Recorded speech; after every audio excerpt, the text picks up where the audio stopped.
The phone rang at 3 in the morning, and I knew before I answered that something had gone terribly wrong. My mother's voice came through, not apologetic or concerned, but demanding. Tyler had crashed my car into a storefront downtown. But instead of asking if I was okay or expressing any remorse, she had one request. I needed to tell the police I was the one driving. Tyler's college scholarship was at stake, his future career in law, everything he'd worked for. Going to prison wouldn't hurt me as much as it would hurt him, she said. When I refused, my parents showed up at my apartment 30 minutes later, pounding on the door and screaming that I was selfish, that I'd always been jealous of Tyler's success. Standing there in my doorway at 3:30 in the morning, watching my own mother's face twist with rage because I wouldn't sacrifice my freedom for my little brother's mistakes, I finally understood the truth I'd been avoiding my whole life. In our family, there had always been two roles: Tyler, the golden child who could do no wrong, and me, the spare son whose only purpose was to make sure Tyler's path stayed clear. I got dressed in a daze while my parents waited in my living room, their anger filling every corner of my small apartment. My father paced back and forth, his face red, muttering about responsibility and family loyalty. My mother sat on my couch crying, mascara running down her cheeks, saying over and over that I was destroying Tyler's life. Neither of them asked how I felt. Neither of them seemed to care that Tyler had stolen my keys, my truck, and now expected me to give up my freedom too. The drive to the accident scene felt surreal. My father drove while my mother sat in the passenger seat, both of them silent now. But I could feel their fury radiating backward. When we arrived downtown, I saw the flashing lights first, then the crowd of people standing around taking pictures with their phones, and then I saw my truck, or what was left of it. The front end was completely destroyed, wrapped around a light pole outside a small bakery. The storefront window had shattered, glass everywhere, and I could see inside, where display cases had been knocked over, baked goods scattered across the floor. My brand new truck. I'd only had it 3 months. I was still making payments, $542 every month for the next 5 years. Tyler stood near a police car, swaying slightly. Even from a distance, I could see his eyes were unfocused. A police officer was talking to him, and Tyler kept shaking his head, running his hands through his hair. He looked scared, but the moment he saw our parents' car pull up, his expression changed. Relief flooded his face. He actually smiled. I walked toward the scene, my parents flanking me like guards escorting a prisoner. The bakery owner, a small woman who looked to be in her 60s, stood near the broken window, tears streaming down her face as she surveyed the damage. She'd probably spent decades building this business, getting up before dawn every day to bake fresh bread and pastries. And Tyler had destroyed it all in seconds. A police officer approached us, a tall man with gray hair and tired eyes. He introduced himself as Officer Martinez and asked if I was Gary Henderson, the registered owner of the vehicle. I said yes. He explained that my brother had failed a field sobriety test and that witnesses reported seeing him driving erratically for several blocks before the crash. The bakery owner estimated at least $20,000 in damages between the window, the displays, the inventory, and the damage to the interior. My father stepped forward before I could respond. He pulled me aside, his grip tight on my arm, fingers digging in hard enough to leave bruises. His voice was low, but intense. If I didn't do the right thing, he said, I was no longer part of this family. He'd cut me off completely. No more family dinners, no more holidays, no more help if I ever needed anything. Tyler had law school interviews next month. The University of Virginia, Georgetown, Harvard. Schools that would never accept someone with a DUI and destruction of property on their record. I pulled my arm away. My mother rushed over, her crying intensifying. She grabbed my hand, begging me to think about Tyler's future. He was only 22 years old. His whole life was ahead of him. One mistake shouldn't ruin everything he'd worked for. Didn't I love my brother? Didn't I care about our family? I looked at Tyler. He stood there watching us, and I saw the smirk on his face. Confident, entitled, absolutely certain that our parents would fix this like they'd fixed every other problem he'd ever had. The time he'd cheated on his college midterm. The time he'd gotten into a fight and broken someone's nose. The time he'd been caught with marijuana in his dorm room. Every single time, our parents had swooped in with lawyers and money and connections, making the problems disappear. I walked over to Officer Martinez. My parents followed, talking over each other, their voices rising. I told the officer the truth. Tyler had come over to my apartment earlier that evening, around 7. We'd had dinner together, ordered pizza. When he left around 9:30, I'd walked him to the door. I'd noticed later, around 11, that my truck keys were missing from the hook by my door. I'd looked around the apartment, thinking I'd misplaced them, but they were gone. I hadn't realized Tyler had taken them until my mother's call. My parents' faces changed. The pleading stopped. My father's expression went cold, hard. My mother's tears dried up instantly, replaced by fury. Officer Martinez took notes, asked follow-up questions, documented everything. And then, my father interrupted. He told Officer Martinez that I was lying, that I'd actually given Tyler permission to borrow the truck, that we'd had an argument afterward, and now I was trying to get back at Tyler by claiming theft. He pulled out his phone and showed the officer text messages. Messages that showed me supposedly agreeing to let Tyler take the truck for the evening. I stared at the phone screen. The messages were in a text thread with my number, but I'd never sent them. The conversation showed Tyler asking to borrow the truck, me saying yes, and Tyler thanking me. They looked completely real. Officer Martinez looked from the phone to me, his expression skeptical now. He asked if those were my messages. I said no, I'd never sent them. Someone had fabricated them somehow. But even as I said it, I heard how it sounded. Like a desperate lie. Like exactly what someone caught in a falsehood would say. My father put his phone away, his face a mask of disappointment. He told the officer that I'd always been jealous of Tyler. That I'd struggled to find my path, while Tyler excelled. That this was typical behavior from me, trying to tear Tyler down. The officer said he'd need to investigate further, that the conflicting statements complicated things. He took everyone's information and said detectives would follow up. As we stood there, the bakery owner approached. She looked at Tyler with such sadness. She said she'd seen him get into the truck, watched him drive away swerving. She said she'd called the police to report a drunk driver 5 minutes before the crash. Tyler's lawyer. That's what my mother said next. They'd already called a lawyer. Mr. Brennan, a criminal defense attorney who'd gotten Tyler out of trouble twice before. He was on his way.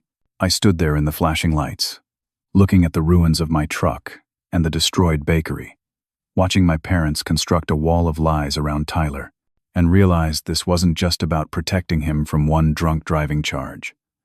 This was about maintaining the fiction they'd built our entire lives. The fiction that Tyler was perfect, special, destined for greatness. And I was the acceptable loss, the expendable child who existed to smooth Tyler's path. I barely slept that night.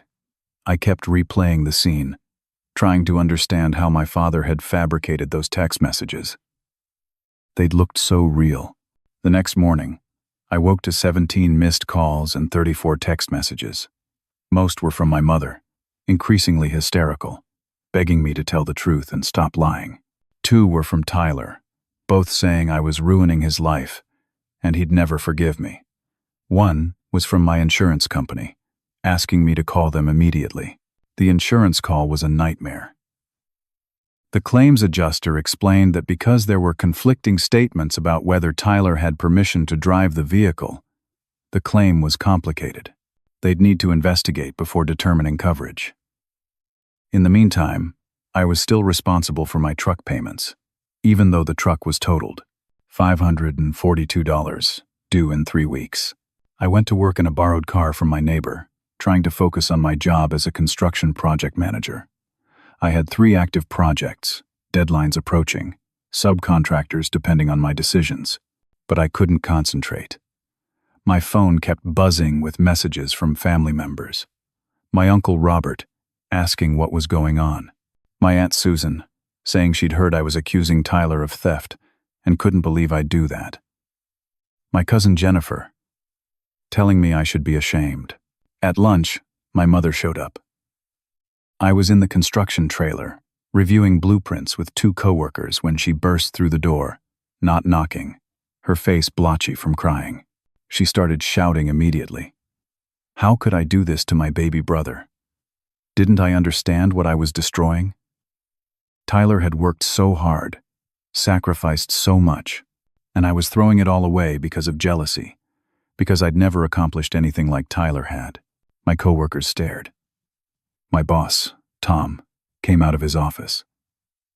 My mother turned to him, sobbing, telling him what kind of person I really was, telling him I was trying to send my innocent brother to prison, telling him the whole company should know they employed someone so vindictive, so cruel. Tom asked her to leave. She refused.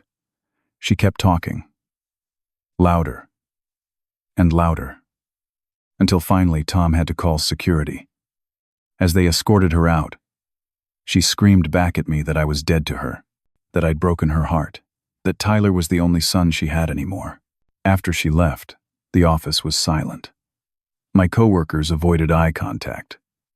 Tom asked to speak with me privately. In his office, he asked what was going on. I explained everything, the whole story, trying to keep my voice steady. Tom listened without interrupting, but I could see the doubt in his eyes. He said he hoped I'd work it out with my family. But in the meantime, I needed to keep my personal life separate from work. I understood what he meant. One more scene like that, and I'd be looking for a new job. That evening, my girlfriend Emma came over. We'd been dating for 8 months, and I'd thought things were getting serious.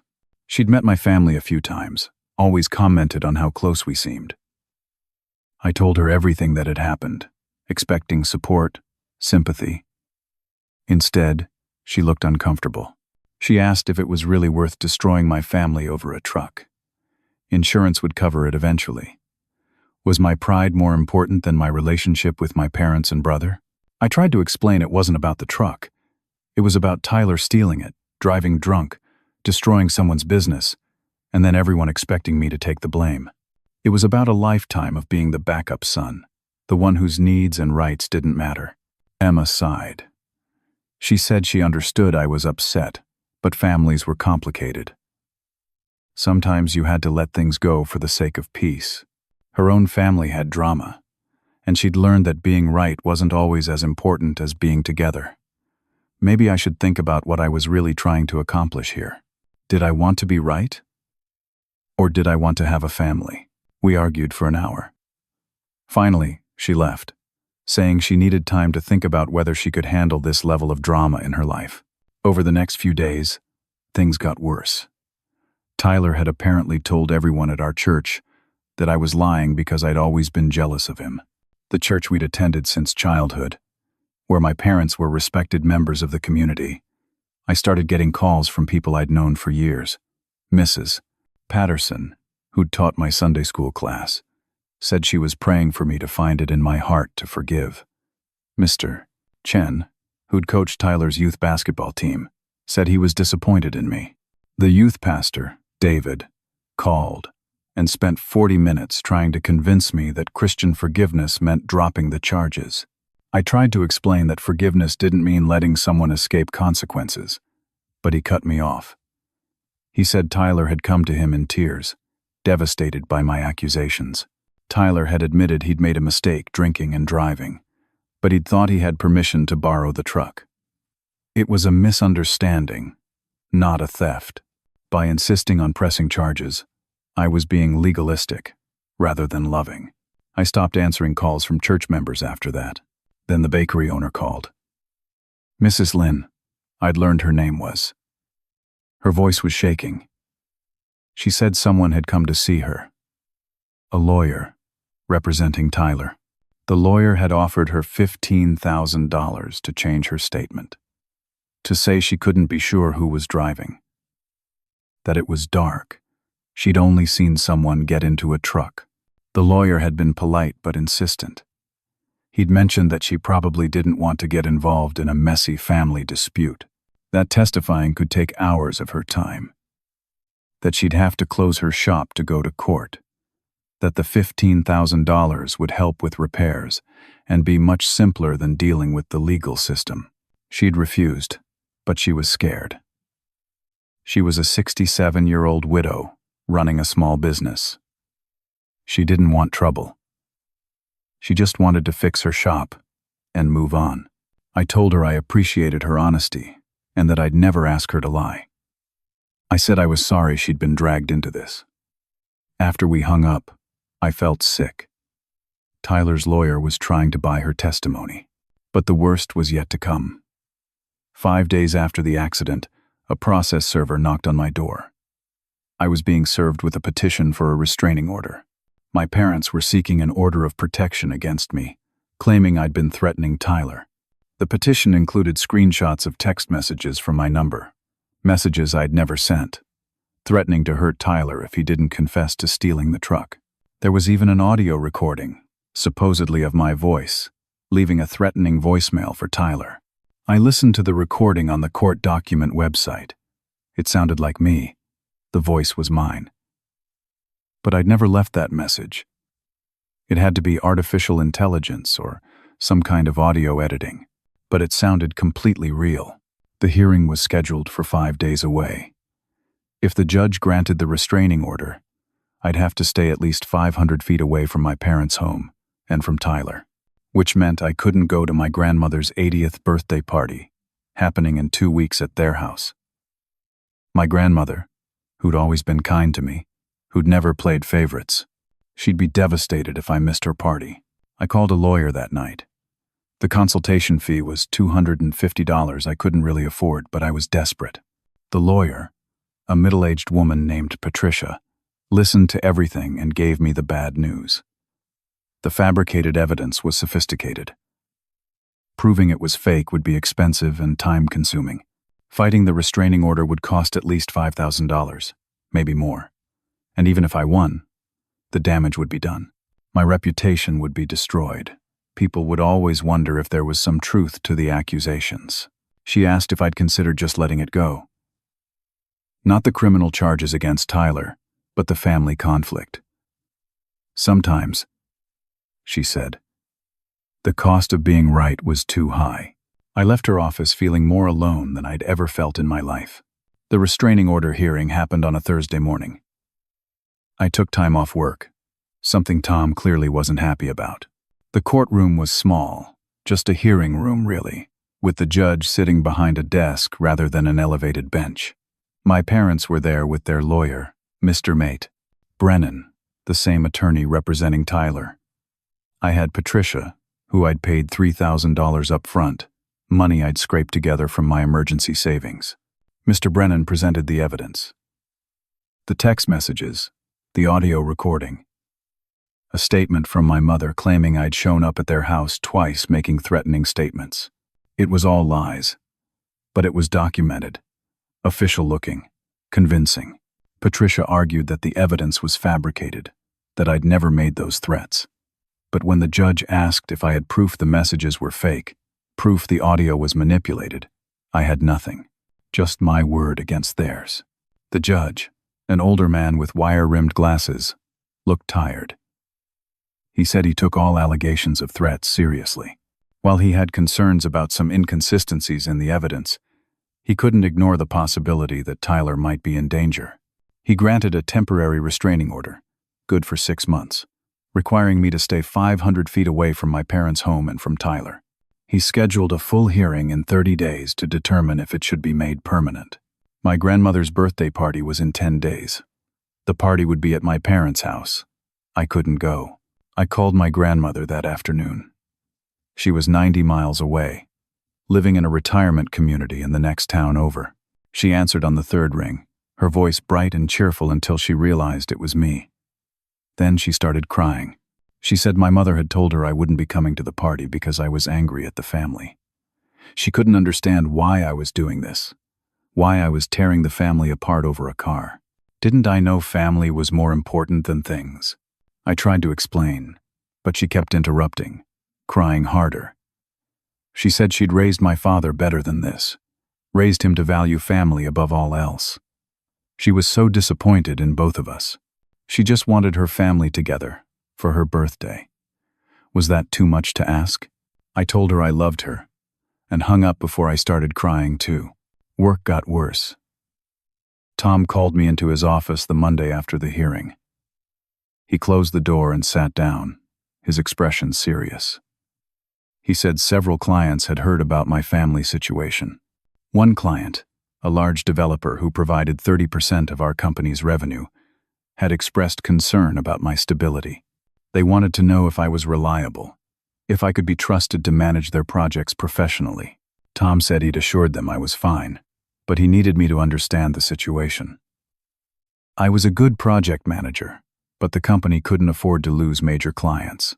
He was taking me off the lead position on the developer's current project and putting me on smaller jobs for a while, just until things settled down. It wasn't personal, just business. My salary stayed the same, but losing the lead position meant no performance bonus this year. That was $8,000 I'd been counting on. $8,000 I needed to cover the difference between what insurance might pay and what I owed on the truck. Emma broke up with me that week. She came over to my apartment and said she'd been thinking a lot. She cared about me, but she couldn't handle the constant drama. Her life was peaceful, simple. Mine had become chaos. She needed stability. Someone who had their life together. She hoped I'd work things out with my family, but she couldn't wait around while I figured it out. I didn't argue. Part of me was relieved. I didn't have the energy to maintain a relationship while everything else was falling apart. The insurance company called with their decision.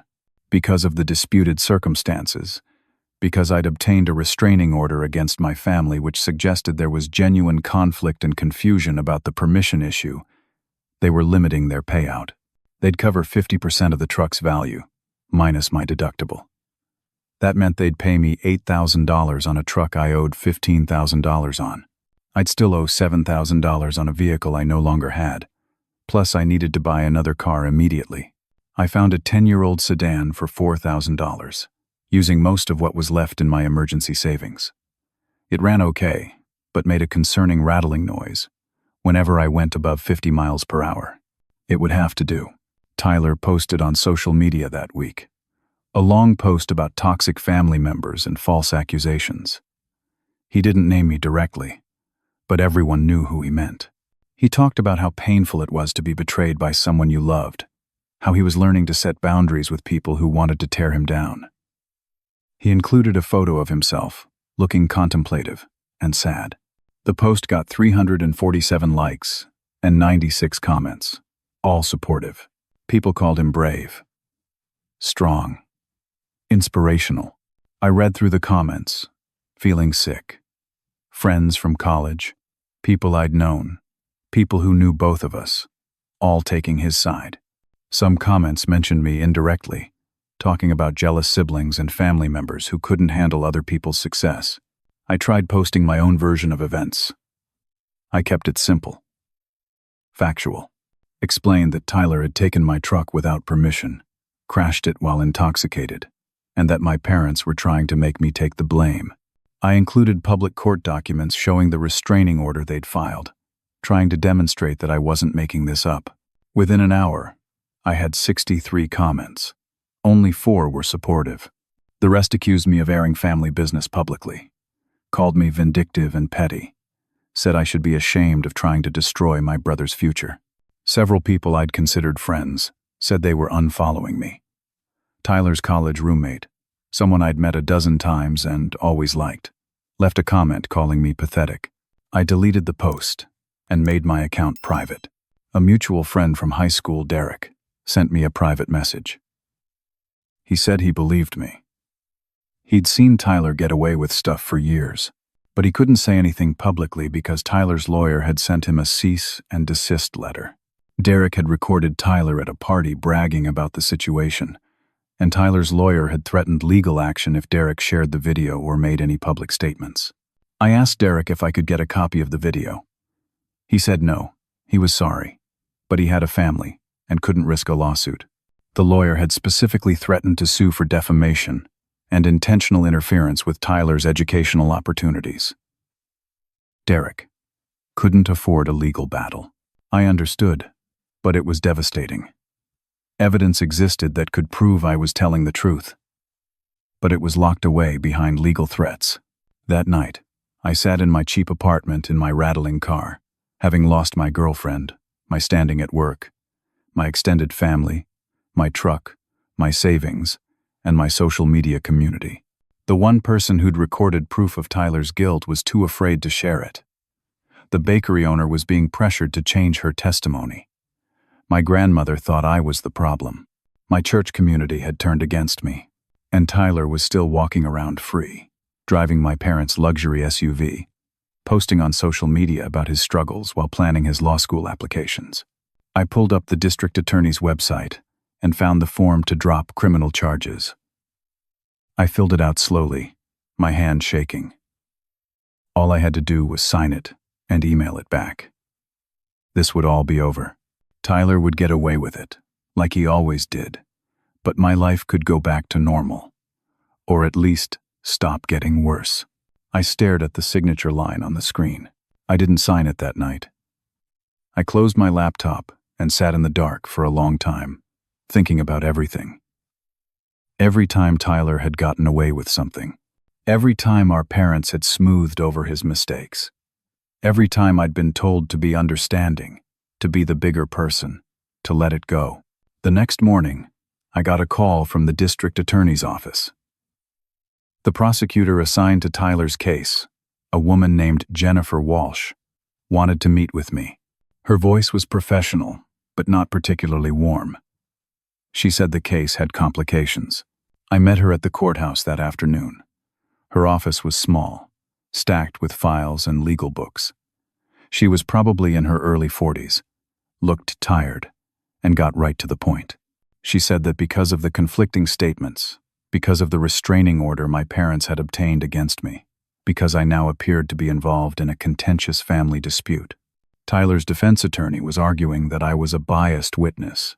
The defense was painting me as a jealous sibling making false accusations. She said the bakery owner's testimony would be crucial, but if Mrs. Lynn got scared and changed her statement, the case would fall apart. The physical evidence was clear.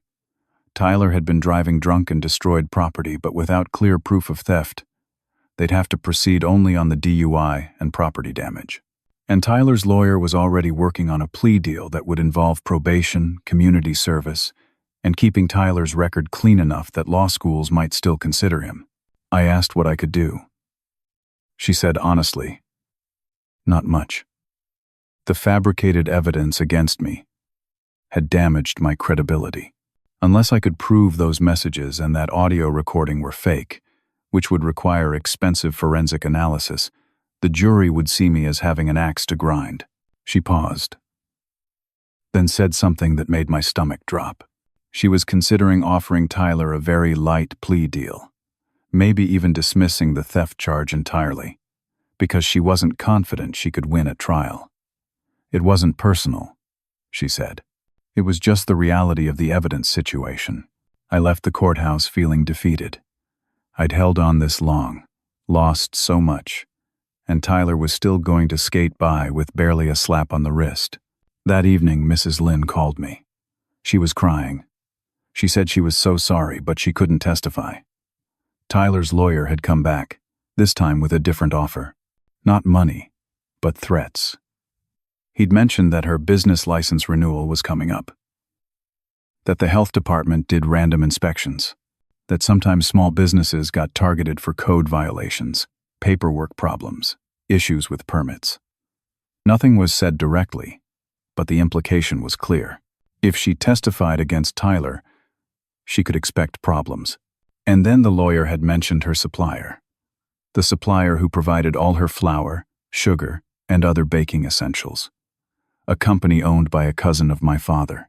The lawyer had suggested it would be unfortunate if that supply relationship ended, leaving her scrambling to find new vendors, probably at higher prices, definitely disrupting her business. She said she had 3 kids, one still in high school. She couldn't risk her business. She couldn't afford to fight people with money and connections.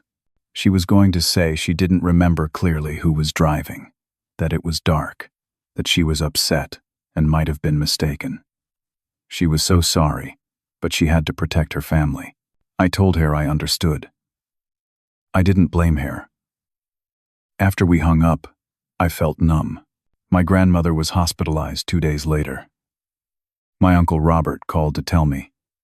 She'd had a heart episode, chest pains, and shortness of breath. She was stable, but had been admitted for observation. My mother had told the whole family that the stress of what I was doing, the family conflict I'd caused, had triggered it. Several relatives called me that night, angry, saying if anything happened to Grandma, it would be my fault. My mother sent me a text message at 11:30 that night. Just one sentence. If Grandma dies, her blood is on your hands. I drove to the hospital the next morning. Grandma was in a facility in Riverside, about 45 minutes away, a different jurisdiction than my parents' town. The restraining order didn't apply there. I could visit. She was in a semi-private room, monitors beeping softly. She looked so small in the hospital bed, her white hair thin against the pillow. When she saw me, she smiled weakly and reached out her hand. I took it, sat in the chair beside her bed. She said she knew I was a good boy. She'd never believed I could be cruel. But she was so tired of the fighting. She was 80 years old, and she just wanted to see her family together. She didn't have many years left. Couldn't I find it in my heart to forgive them?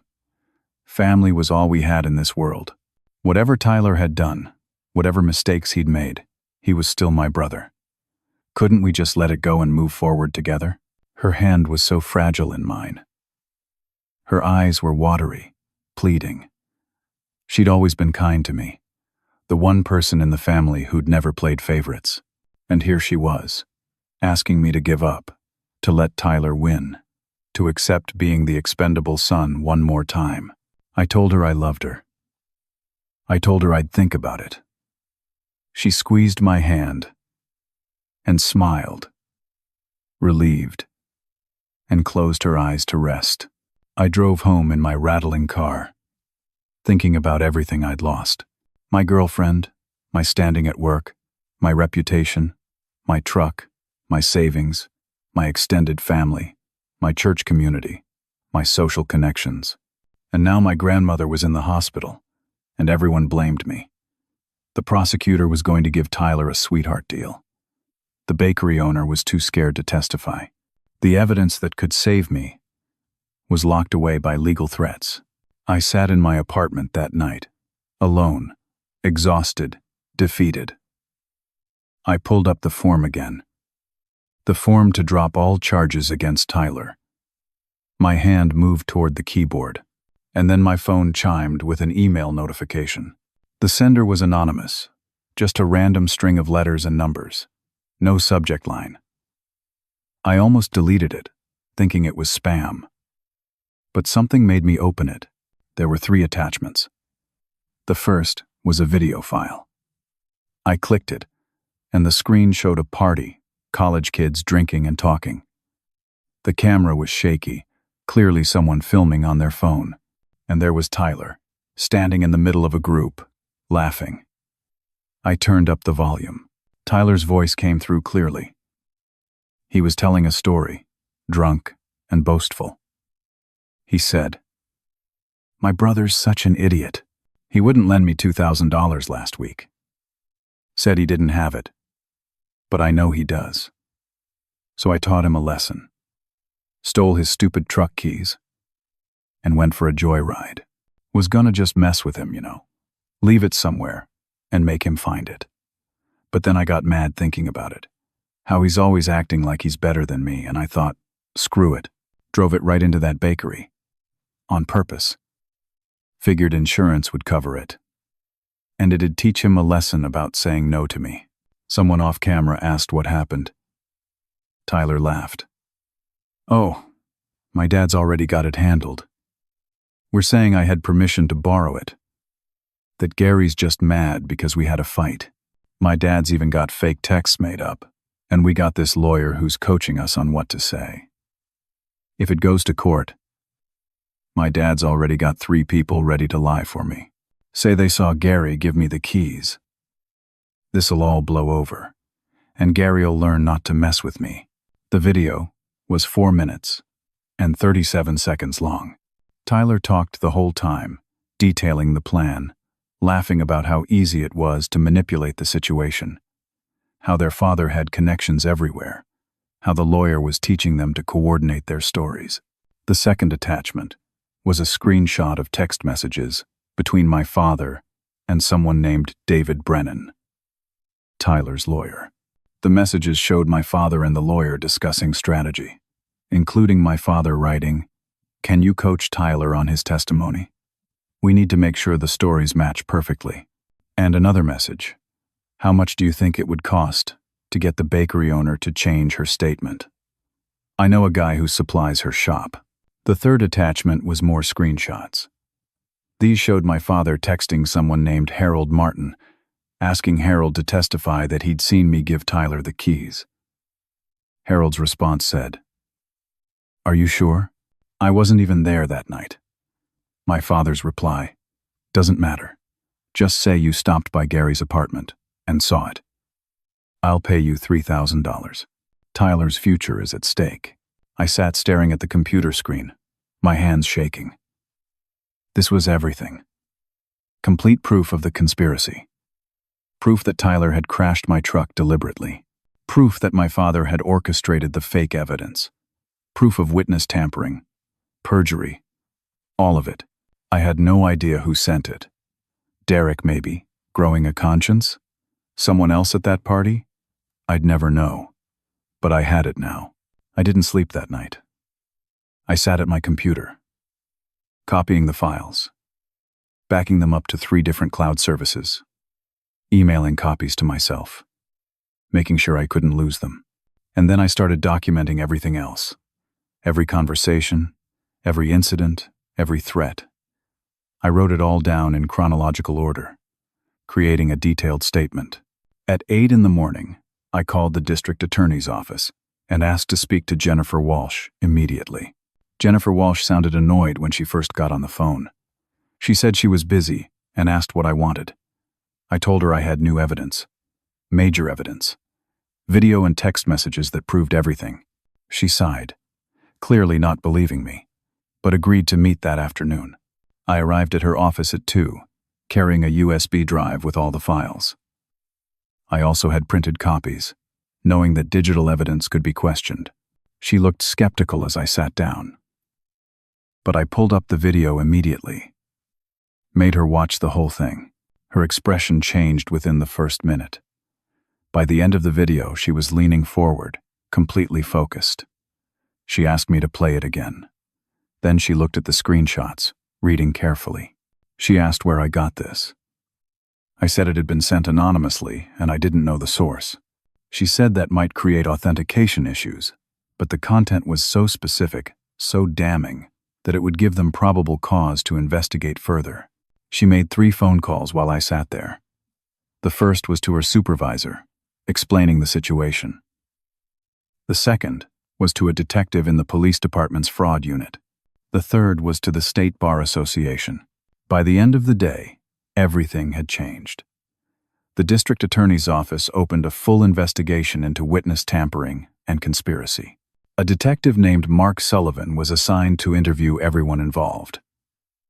He'd start with Harold Martin and David Brennan, the men my father had been coordinating with. Jennifer said Tyler's case was being reopened with the new evidence. The theft charge was back on the table, and now they were looking at adding charges of insurance fraud, since Tyler had filed a claim knowing his story was false. My father could be charged with conspiracy to commit perjury, witness tampering, and filing a false police report. I felt something I hadn't felt in weeks. Hope. The next morning, I filed my own criminal complaint at the police station, formally reporting my father for filing a false police report and witness tampering.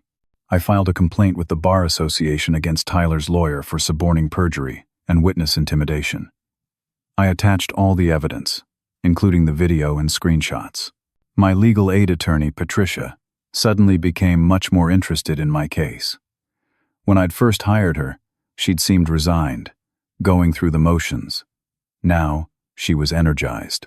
She said we could use this evidence to not only defeat the restraining order, but potentially file a civil lawsuit against my parents for defamation and malicious prosecution. The news started spreading through the family network.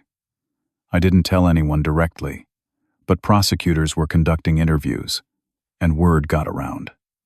My phone started ringing constantly. My mother called me 17 times in one day.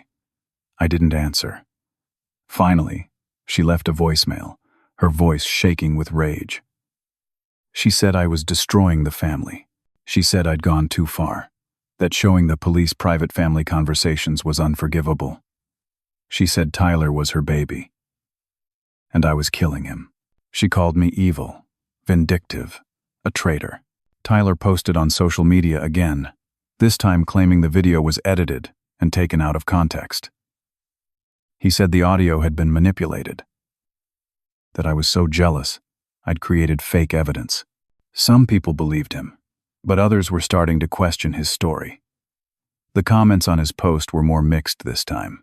On Wednesday afternoon, 6 days after I'd delivered the evidence to the district attorney, my father showed up at my workplace. I was in the construction trailer, reviewing a materials order, when he walked in. He didn't knock, just opened the door and stood there. His face was red, his hands clenched into fists. He said we needed to talk. His voice was loud, aggressive. My coworker, Jake, who was at the other desk, looked up nervously. My father said I needed to go to the police and tell them the evidence was fake, that I'd made it all up because I was mentally unstable, because I was jealous of Tyler. He stepped closer, his voice rising. He said if I didn't fix this immediately, he'd make sure I regretted it for the rest of my life. I stood up, told him to leave. He moved toward me, his face inches from mine. He shoved me, both hands on my chest, hard enough that I stumbled backward into the desk. He said, "You little piece of trash, you're going to destroy your brother's life? After everything we've done for you." Jake was already on his phone, recording. My father shoved me again, harder. He grabbed my shirt, pulled his fist back. Jake shouted, "Hey! Stop!" My father turned toward Jake, furious, and that's when Jake said, "I'm calling the police. I've got this whole thing on video." My father's face changed.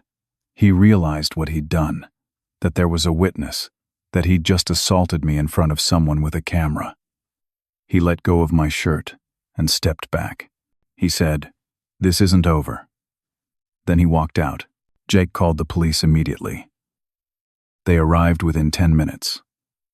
I gave a statement, showed them the red marks on my chest where my father had shoved me. Jake provided his video. The officers said they had probable cause to arrest my father for assault and battery. They asked if I wanted to press charges. I said yes. They went to my parents' house and arrested him that afternoon. He was processed, fingerprinted, photographed. Bail was set at $10,000. My mother paid it within hours, but my father spent 4 hours in a cell. Tyler showed up while my father was being arrested.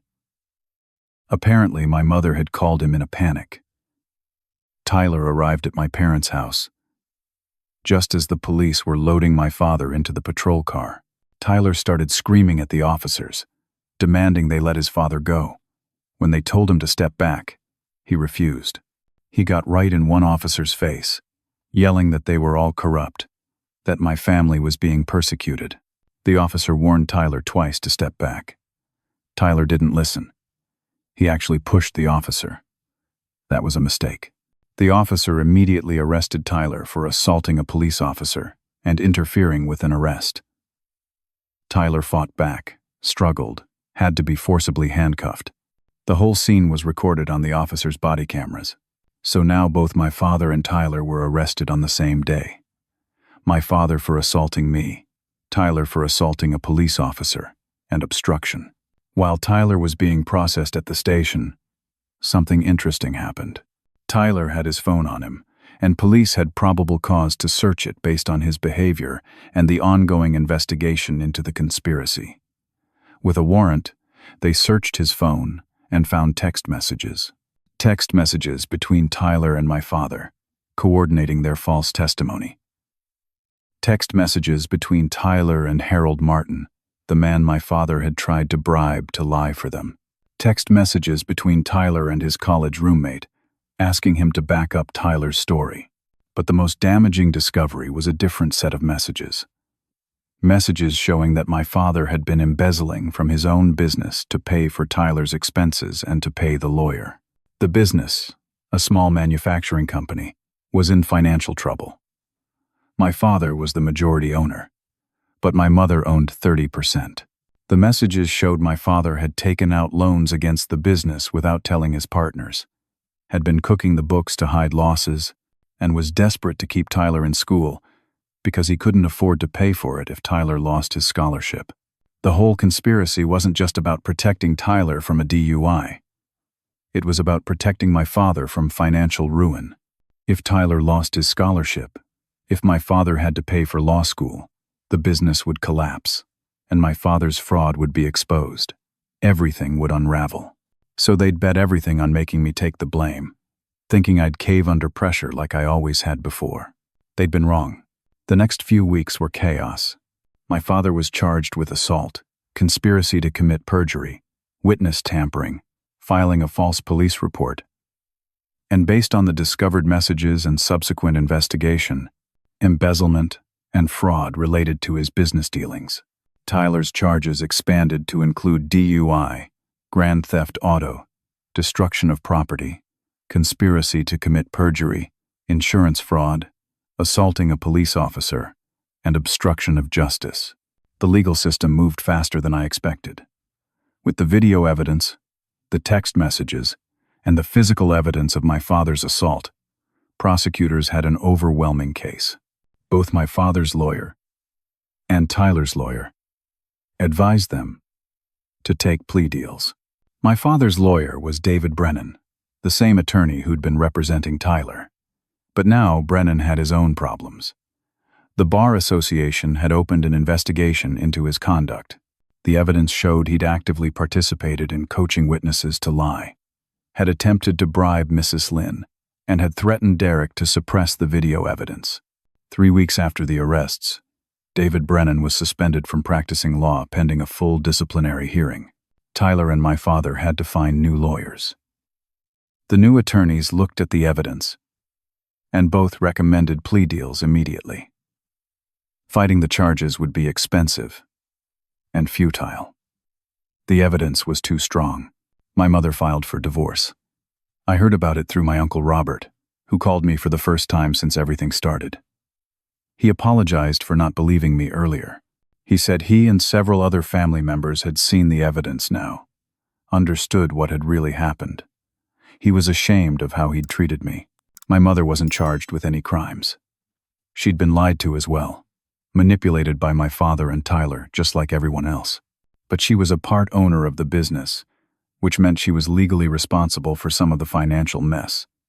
The business was being investigated, and it was becoming clear that it was essentially bankrupt. My mother would lose everything. She called me one afternoon, about 3 weeks after the arrests. Her voice sounded hollow, defeated. She said she was divorcing my father. The house would have to be sold to pay legal fees and business debts. She'd have to find an apartment, get a job.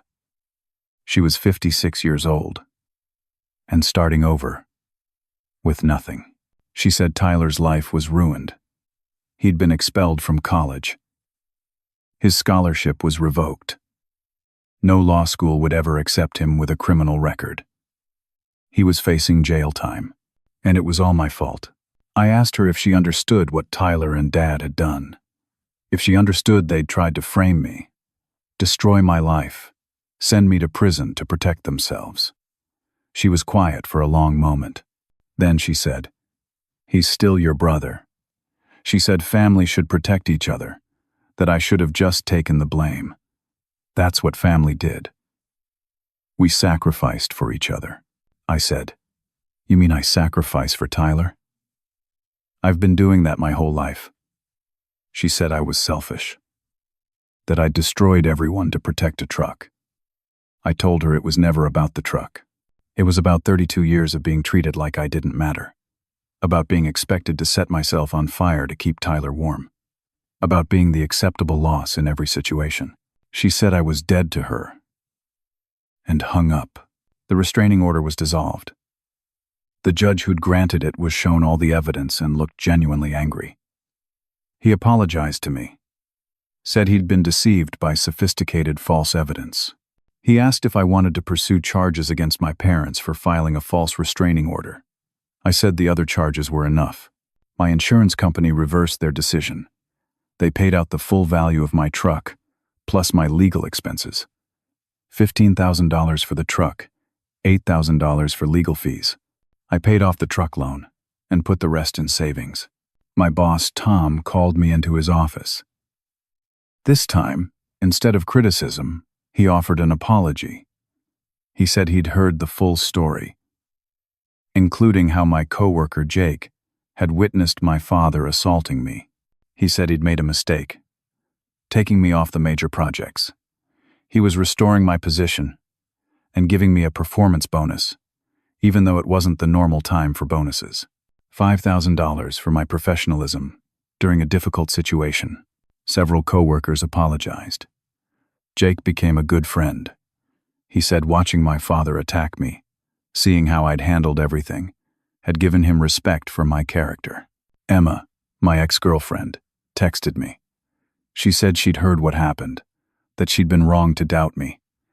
She asked if we could talk, maybe try again. I didn't respond. She'd abandoned me when things got hard. That told me everything I needed to know. Mrs. Lynn, the bakery owner, called me crying with apologies. She explained that she'd been terrified, that she had kids to support. I told her I understood completely and didn't blame her at all. I asked how her shop was doing. She said insurance had covered most of the damage, but she'd lost business during the repairs. I told her I'd help. I organized a fundraiser through my work contacts and Jake's church.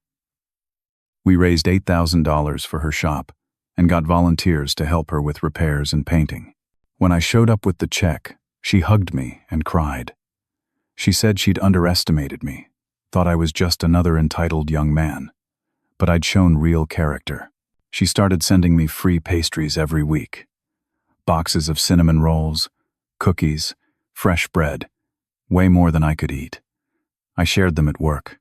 My grandmother recovered and was released from the hospital. I visited her at the retirement community. She held my hand and said she was proud of me. She said she'd been wrong to ask me to let it go. She'd talked to several family members, understood the full story now. She said my grandfather, who died 10 years earlier, would have been proud too. He'd always stood up for what was right, even when it cost him. We started having Sunday dinners together, just the two of us.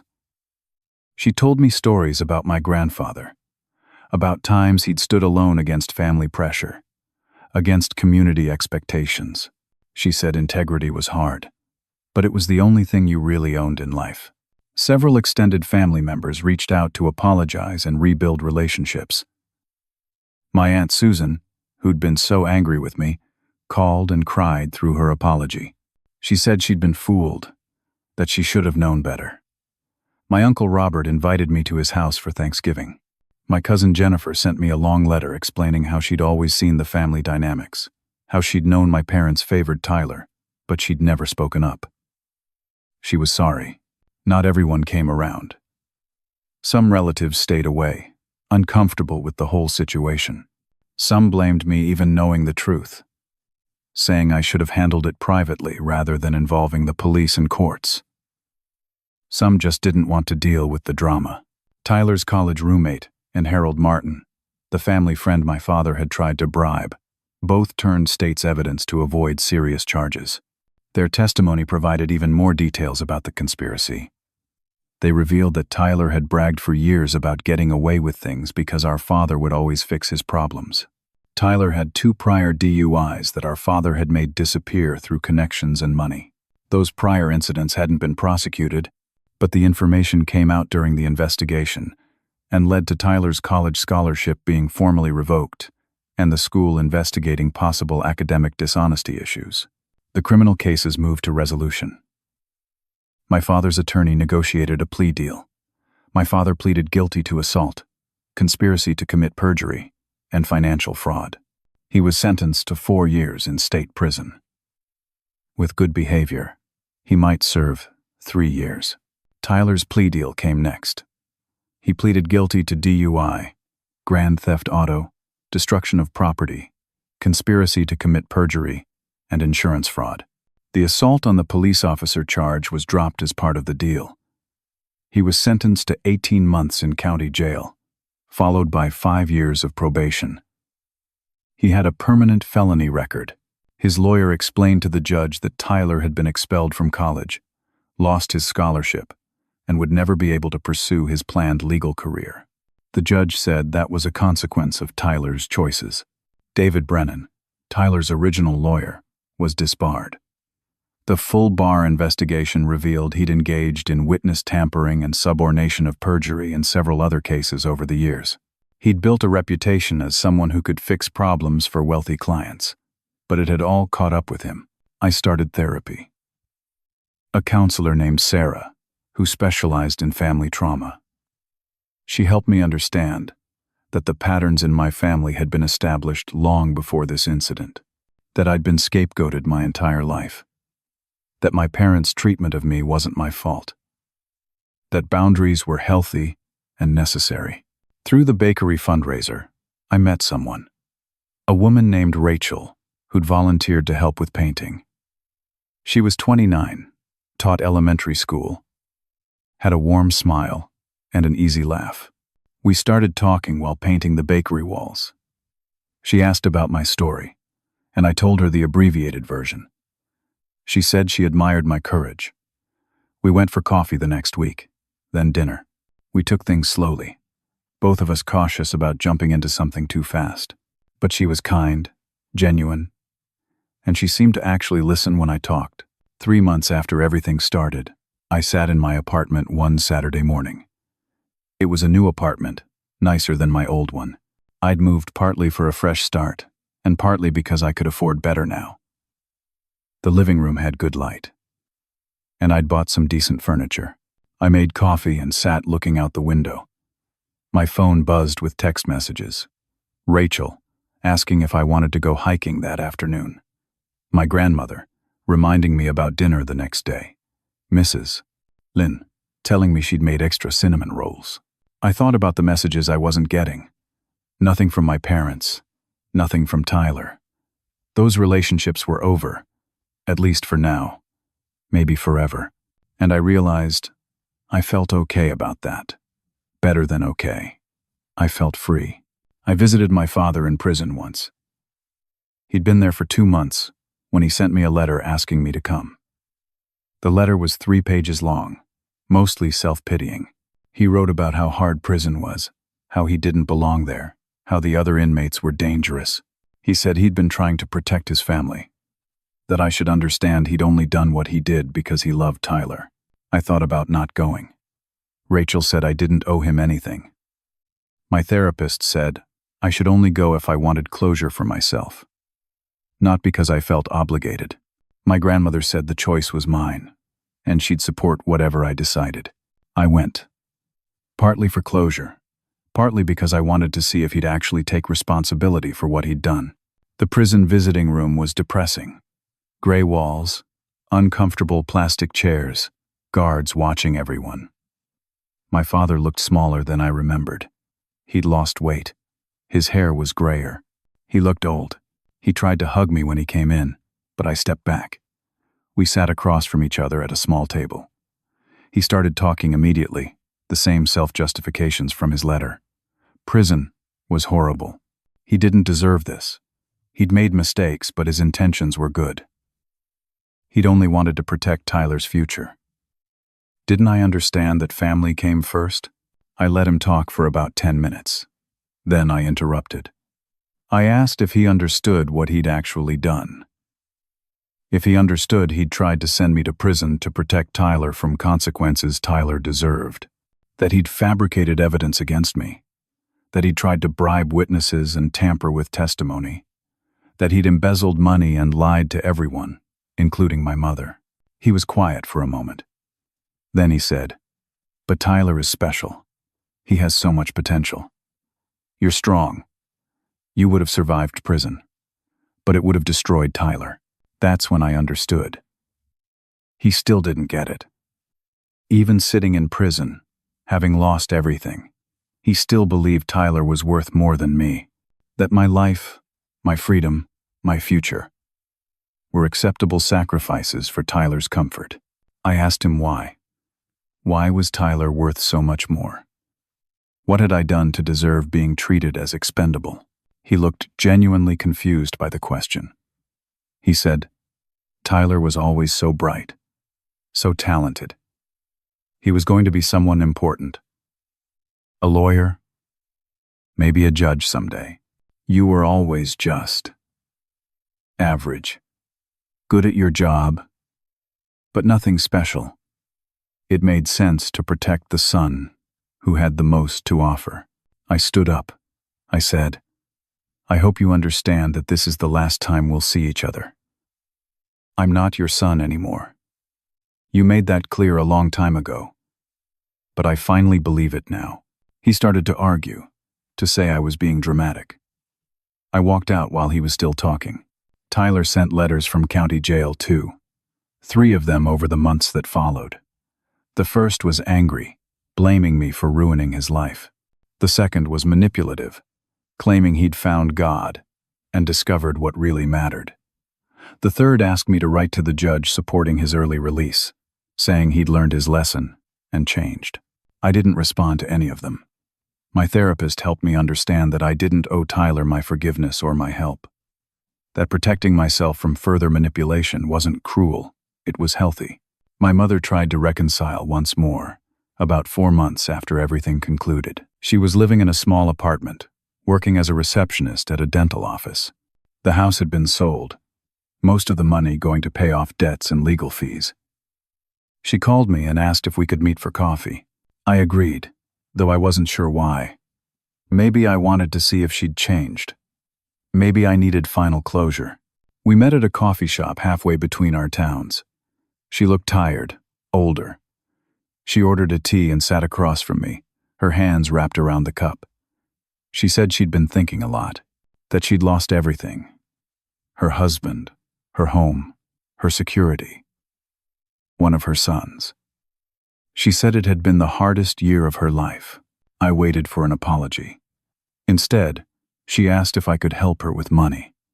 She said she was barely making ends meet, that her salary wasn't enough. She said family helped each other in hard times. She reminded me that I'd gotten money from the insurance settlement, that I had a good job. I asked if she understood why I couldn't just let Tyler take the blame for stealing my truck. She said, "But it was just a truck. Material things aren't as important as family." I said, "It wasn't about the truck. It was about you and Dad expecting me to go to prison so Tyler wouldn't have to face consequences." She said, "Well, Tyler's life was more important to protect. He had more to lose." I stood up. I put $20 on the table for her tea and said, "I'm sorry you're struggling. I genuinely am. But I can't help you. You still don't see me as equal to Tyler. You still think my life matters less. Until you understand why that's wrong, we don't have anything to talk about." She called after me as I walked out, saying I was being cruel, that she was my mother and I owed her. I kept walking. That was 8 months ago. I haven't heard from her since.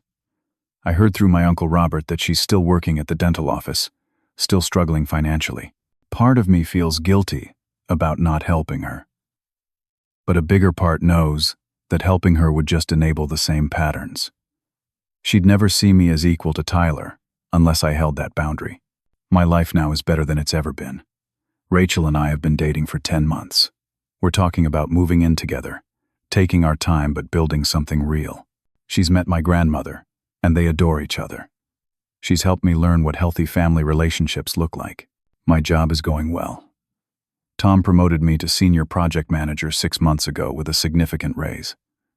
I'm leading the company's biggest project, a $12 million commercial development.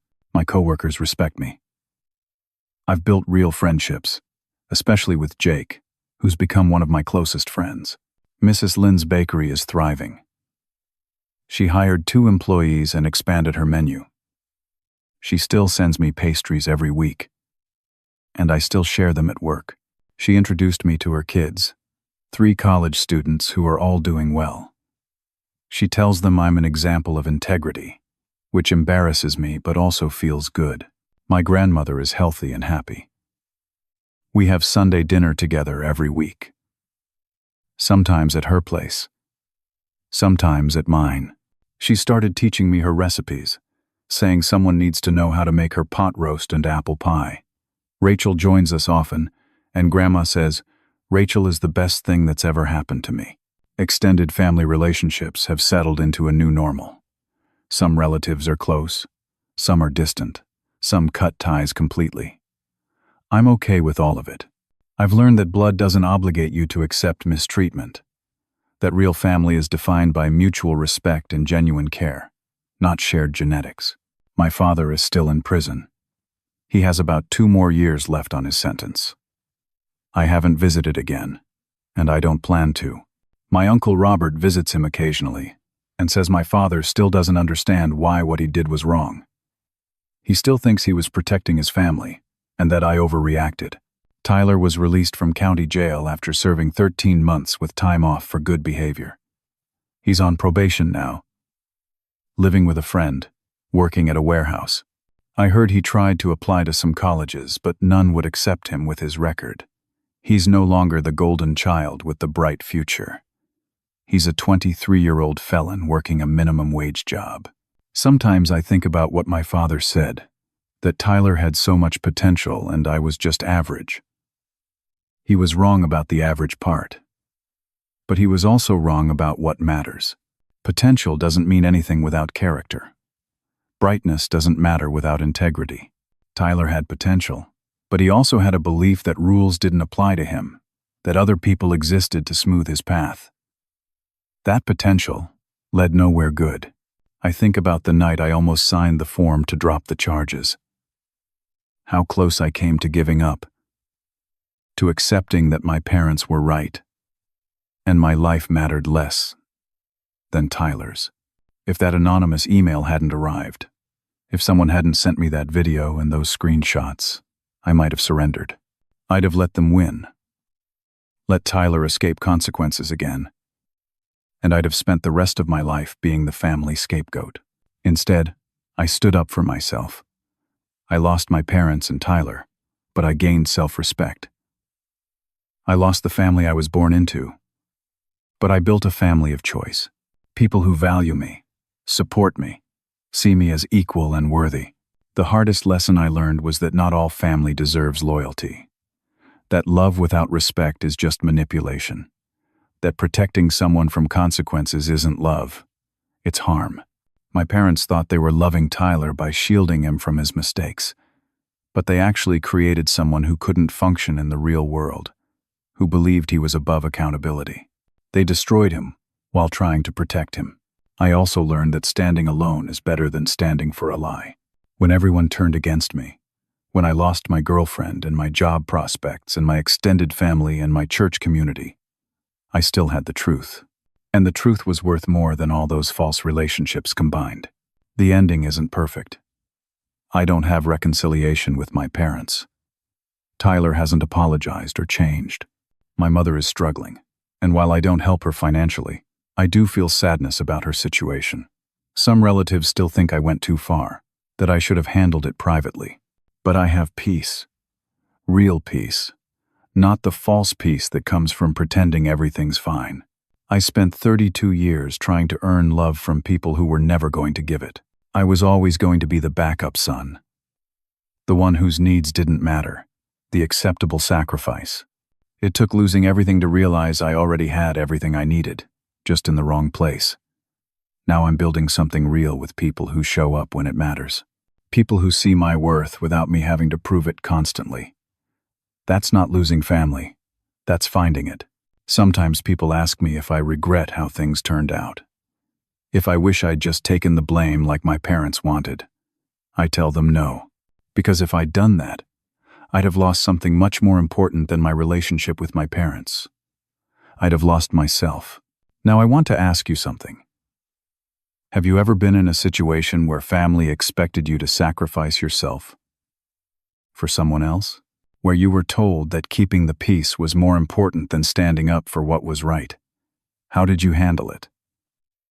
I'd love to hear your stories in the comments below. If this story resonated with you, please hit that like button. It helps others find these stories and know they're not alone in dealing with difficult family dynamics. Subscribe to the channel for more real-life stories about overcoming betrayal and finding strength. And please share this video with anyone who might need to hear that standing up for yourself isn't selfish. It's necessary.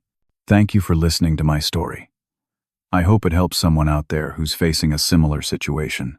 Remember that your worth isn't determined by how much you're willing to sacrifice for people who don't value you. You deserve respect, honesty, and genuine love. Don't settle for less. Take care of yourselves. And remember that sometimes the family you choose is stronger than the family you're born into.